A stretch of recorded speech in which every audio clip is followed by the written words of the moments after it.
அருமை தமிழர்களே, அன்பான வணக்கங்கள். நம்முடைய இஸ்லாமிய சகோதரர்கள் விரதம் இருந்து ஒரு திருவிழா கொண்டாடுவதற்கான ஏற்பாடுகளிலே இருக்கிறார்கள்.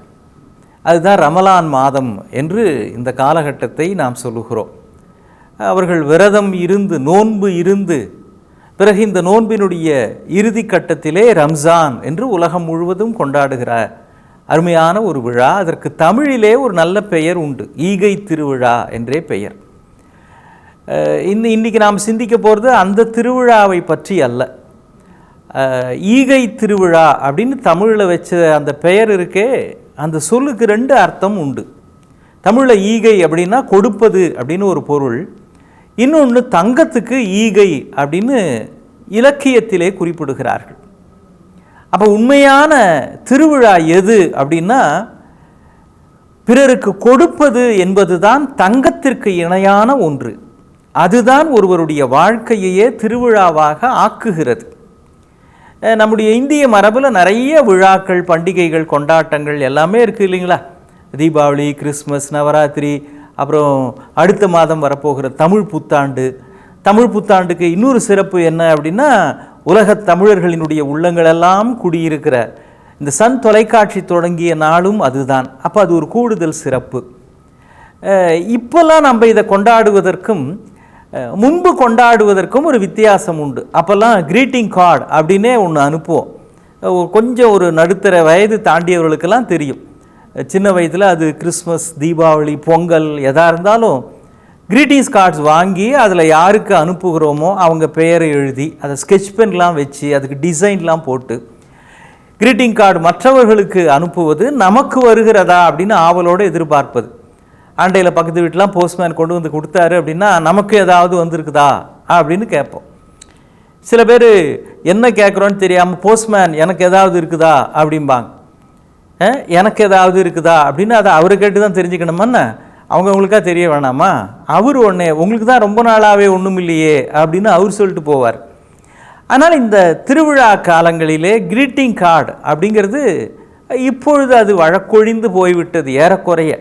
ஏன்னா எல்லார் கையிலையும் ஒரு ஸ்மார்ட் ஃபோன் அப்படின்னு ஒன்று இருக்குது. அதில் அப்படியே இம்மீடியட்டாக வந்த உடனேயே புத்தாண்டு வாழ்த்துக்கள், பொங்கல் வாழ்த்துக்கள் அப்படின்னு வருது. அது என்ன வாழ்த்துன்னு கூட பார்க்காம சில பேர் அதை அப்படியே அடுத்தவங்களுக்கு ஃபார்வேர்ட் பண்ணிடுவாங்க. Happy Pongal, happy new year அப்படின்னு வந்ததுன்னா சரி, இன்றைக்கி வந்தால் அது ஏதோ வாழ்த்தாக தான் இருக்கும். ஒருத்தருக்கு ஹாப்பி வெட்டிங் டேன்னு வந்தது, அதையும் அவர் 10 பேருக்கு அப்படியே குரூப்பில் ஷேர் பண்ணுறார். எதை தான் ஷேர் பண்ணுறதுன்னு இல்லையா? அது மாதிரி வாழ்த்துக்கள் அப்படின்ற சொல்லுவதிலேயே ஒரு உற்சாகம், அதை படிக்கிற பொழுதே ஒரு தெம்பு, ஆனந்தம் உள்ளுக்குள்ளே வருது இல்லையா? இது மாதிரி ஒரு திருவிழாவில் ஒருத்தர் வாழ்த்து கடிதம் அனுப்புகிறார், வாழ்த்து அட்டை. அதில் ஒரே ஒரு வார்த்தை தான் இருக்குது, அதர்ஸ் அப்படின்னு. உண்மையான கொண்டாட்டம் என்றால் என்ன? இது மாதிரி வாழ்த்து அட்டைகள் பரிமாறிக்கொள்வது அப்படின்னு அதனுடைய ஒரு அம்சமாக இருந்தாலும் அதை பல பேருக்கு அனுப்புகிறார். பார்த்த நண்பர்களுக்கெல்லாம் ஒன்றும் புரியல, என்னடா இது வெறும் அதர்ஸ் அப்படின்னு இருக்குது, ஒருவேளை ஏதாவது வார்த்தைகள் முன்ன பின்ன விட்டு போச்சா அப்படின்னு அவருக்கே தொடர்பு கொண்டு கேட்குறாங்க. என்னங்க வெறும் அதர்ஸ்னு மட்டும்தானே இருக்குது, ஏதாவது வார்த்தைகள் விட்டு போச்சா, வாக்கியம் சரியில்லையா, ப்ரூஃப் சரியாக பார்க்கலையா, மெய்ப்பு நோக்குதல்னு சொல்லுவாங்களே, பிரிண்டர் சரியாக பார்க்கலையான்னு. இல்லை, நான் அந்த ஒரு சொல் தான் அனுப்பிச்சேன், அதுதான் உண்மையான வாழ்த்து, அதுதான் உண்மையான கொண்டாட்டமாக ஒரு நாளை மாற்றுகிறது அப்படிங்கிறார். என்னங்க சொல்கிறீங்க? ஆமாம், எந்த கொண்டாட்டமாக இருந்தாலும் அதில் மற்றவர்களுக்குத்தான் நாம் முதன்மை தர வேண்டும். நம்முடைய மகிழ்ச்சி என்பதே மற்றவர்களை மகிழ்விப்பது என்பதில்தான் அது திருவிழாவாக ஒரு திருத்தம் பெறுகிறது, அடுத்த படிநிலையை அடைகிறது அப்படின்னு அவர் விளக்கம் சொல்லுகிறார். நீங்கள் கேட்கலாம், நம்ம கூட இப்போ திருவிழா அப்படின்னா மற்றவங்களோட பகிர்ந்துக்கிறோமே, வீட்டில் செஞ்ச ஸ்வீட்ஸ் எல்லாம் கூட அடுத்தவங்களுக்கு கொடுக்கறது, அப்பார்ட்மெண்ட்டில் மற்றவங்களோட ஷேர் பண்ணிக்கிறது. இப்போ ரம்ஜான் வருது அப்படின்னா பாய் ரம்ஜான், பாய் ஹாப்பி ரம்ஜான், எங்கே பிரியாணி இல்லையா நமக்கு அப்படின்னு உரிமையோடு கேட்பது தமிழர்கள் இயல்பு தான். அப்போ அடுத்தவர்களுக்கு கொடுப்பது அப்படின்றது தானே இதனுடைய அம்சம். இது என்ன புதுசாக அதர்ஸ் அப்படின்னு வருதே அப்படின்னு நீங்கள் கேட்கலாம். நம்ம பொதுவாக இது மாதிரி கொண்டாட்டம் அப்படின்னா தன்னை மையப்படுத்தி தான் இருக்கும். தனக்கு புது ட்ரெஸ் எடுக்கிறது, தனக்கு வேட்டி சட்டை, இல்லை பெண்களாக இருந்தால் தனக்கு புடவை, சுடிதார் இந்த மாதிரி விதவிதமாக வாங்குவது. அப்புறம் அன்றைக்கி நல்லா வெளியில் ஆர்டர் பண்ணி சாப்பிட்டு சாயங்காலம் திரைப்படம் போவது அல்லது கடற்கரை ஏதோ முழுக்க முழுக்க தன்னை மையப்படுத்தியே இருப்பது. தன்னுடைய மகிழ்ச்சி இல்லை. உண்மையான மகிழ்ச்சி எது என்றால் மகிழ்விப்பதில்தான் மகிழ்ச்சி இருக்கிறது. அது செய்கிற பொழுதுதான் தெரிய வருகிறது. ஜப்பானில் ஒரு அருமையான சம்பவம் ஒன்று படித்த விஷயத்தை உங்களோடு பகிர்ந்து கொள்ளுகிறேன். ஒரு பிரார்த்தனை கூட்டம் நடக்கிறது. அது மசூதியா, சர்ச்சா, கோவிலா, அதை விட்டுருங்க. ஒரு பிரார்த்தனை கூட்டம் நடக்கிறது.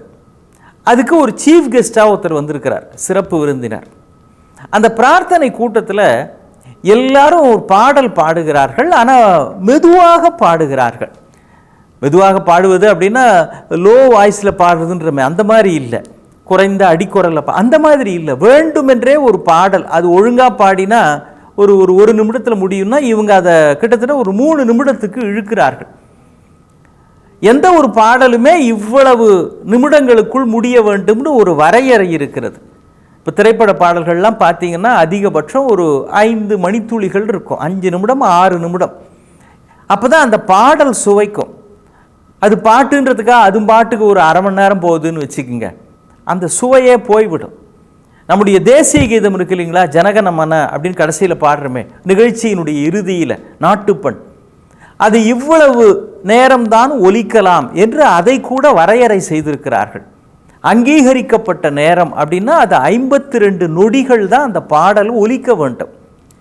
இராணுவத்தில் கூட தேசிய கீதம் பாடுகிற பொழுது சில சமயம் விரைவாக தங்களுடைய மரியாதையை கொடிக்கு தெரிவிக்க வேண்டும் அப்படின்னா அது 20 நொடிகளிலே பாடுவார்கள். அதுக்காக என்ன வேகமாக பாடுறதா அப்படின்னா இல்லை, முதல் 2 வரியும் கடைசி 2 வரி ஜெயஹே ஜெயஹேன்னு வருது, இதை மட்டும் 20 நொடிகள் பாடலாம் அப்படின்னு வரையறையெல்லாம் வச்சிருக்கிறாங்க. இந்த பிரார்த்தனை கூட்டத்தில் ரொம்ப மெதுவாக பாடுறாங்க. ஏன் இது மாதிரி பாடுறீங்க, ஏன் இது? அப்போ முடிந்த பிறகு அந்த சிறப்பு விருந்தினர் கேள்வி கேட்கிறார். அவருக்கு புரியல. அந்த கூட்டத்தை ஏற்பாடு செஞ்ச ஒருத்தர் விளக்கம் சொல்கிறார், இல்லைங்க எங்கள் கூட்டத்தில் 2 பிள்ளைங்க இருக்கிறாங்க, அவங்களுக்கு கொஞ்சம் திக்குவாயி வார்த்தைகள் அவ்வளவு சரளமாக வராது. ஆனால் அந்த பிள்ளைங்களும் இந்த கூட்டத்தில் சேர்ந்து பாடணும் அப்படின்றதுக்காகத்தான் அவர்கள் அதை பாடி முடிக்கிறதுக்கு ஏற்ற மாதிரி தான் மற்றவர்களும் சேர்ந்து பாடுவதுன்னு இது வெளிப்படையாக அவங்ககிட்ட சொல்லிட்டா அவங்க மனசு சங்கடப்படும் இல்லைங்களா. அதனால் அவங்களும் முழுக்க பாடலை பாடுகிற அந்த நேரத்துக்காகவே இதை நாங்களும் கொஞ்சம் நீட்டி இழுத்து மெதுவாக பாடினோம் அப்படின்னாங்க. ஒரு பாடல் பாடுவதாக இருந்தால் கூட நம்மை சுற்றி இருக்கிறவர்களுடைய மனநிறைவு தான் முக்கியம் அப்படின்றப்போ அதுதான் உண்மையான வழிபாடு.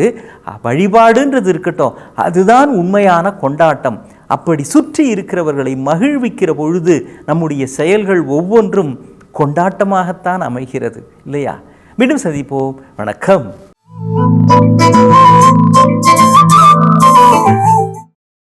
இன்னும் பல வீடியோக்களை காண சன் லைஃப் சேனலை சப்ஸ்கிரைப் பண்ணுங்க.